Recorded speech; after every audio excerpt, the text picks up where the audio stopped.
Баршаңызға қайырлы күн. Бүгінгі күндеріңіз сәттілікке толы болсын деймін. Қалдарыңыз қалай? Амансыздар ма? Бүгінгі видеоблогта сіздерге пайдалы болсын деген мақсатта осындай біздің ағзамызға кереметтей витаминдерге, дәрумендерге бай дақыл туралы айтқым келеді. Чечевицаның пайдасы туралы айтқым келеді. Каналға тіркеліп, лайк басып, подписка жасап қойыңыз. Және де комментарийға өз ойларыңызды жаза кетіңіздер. Біздің қазақтың асханасында бұл чечевицаның қазақшасы жасымық.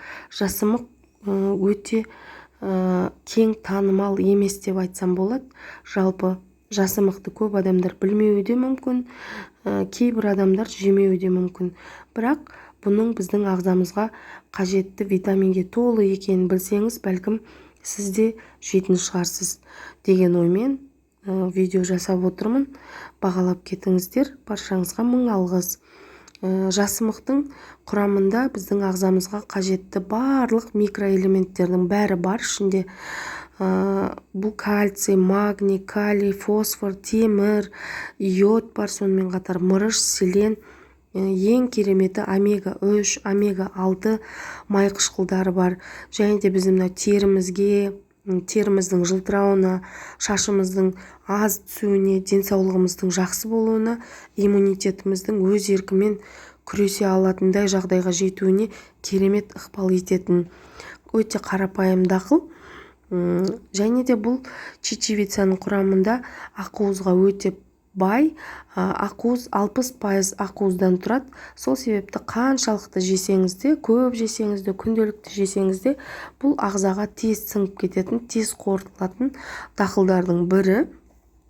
Және де сонымен қатар біздің ағзамызға күш береді, энергия береді. Мынау салыстырмалы түрде сіздерге обычный күнделікті үйде жейтін горох екеуін салыстырып отырмын. Горохпен салыстырғанда осындай қызыл болады, бірақ піскеннен кейін түрі сол горохқа ұқсас келеді, бірақ өте ұсақ, және де горохпен салыстырғанда өте тез піседі. Және де бағасы да горохпен салыстырғанда қымбатырақ. Және де бұл мысал келтіріп айтатын болсам, бұл жалпы жасымықтың құрамында фолий қышқылына өте бай, 90% фолий қышқылынан тұрады екен. Фолий қышқылы деген біздің ағзамызға ең қажетті витаминдердің бірі, әсіресе әйел кісілердің денсаулығына өте маңызды. Соның ішінде аяғы ауыр әйелдер болатын болса, күнделікті жесе тіпті керемет болады. Мысалға бір кесе жасымық тамағында астында кей адамдар сорпа ретінде ішкенді ұнатады, ал кей адамдар сорпаны блендермен езіп каша сияқты жегенді жақсы көреді. Жалпы бір тарелкасында жасымық тамағының 90% фолий қышқылы болады екен. Сол себепті күнделікті жесеңіздер де артық етпейді. Тағы да айта кететін болсам, жасымық мықты антиоксидант. Оның құрамында изофлаван деген зат бар. Ол қатерлі ісіктердің алдын алуға керемет көмектесетін қасиеті де бар екен. Жалпы аптасына бір рет жеуді ұсынамын.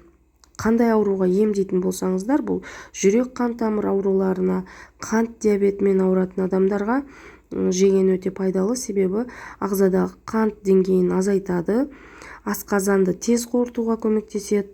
Артық салмағы бар адамдарға осы жасымықтан жасалған нан жасап жейтін болсаңыздар, жасымықтың өзін жейтін болсаңыздар, әрі тойымды, әрі салмақ қоспайсыздар. Және де бұл терісінде, кожасында пигментациясы бар, қара дақтары бар кісілерге осы жасымықты жеп, және де жасымықтан маска жасайтын болсаңыздар, керемет әсер етеді. Түрлі маскалар ұсынылған, нерв жүйесінде керемет пайдалы. Бұл және де өт жолдарында да пайдасы өте мол. Негізі аптасына бір рет жеп тұруды ұсынам. Жалпы жасымықтан өте пайдасы өте мол. Қазіргі таңда жасымықтан, именно чечевицадан жасап жеп жатқан нандарда өте көп. Нан жасап жесеңіздер де болады. Бұл бетке әжім түсуінде процесті, сондай тез қартаю процесінде тежейтін кереметте қасиеті бар. Күнделікті жеңіздер, пісуі өте тез. Баршаңызға пайдалы болды деп ойлаймын. Каналға тіркеліп, подписка жасап қойыңыздар. Баршаңызға мың алғыс.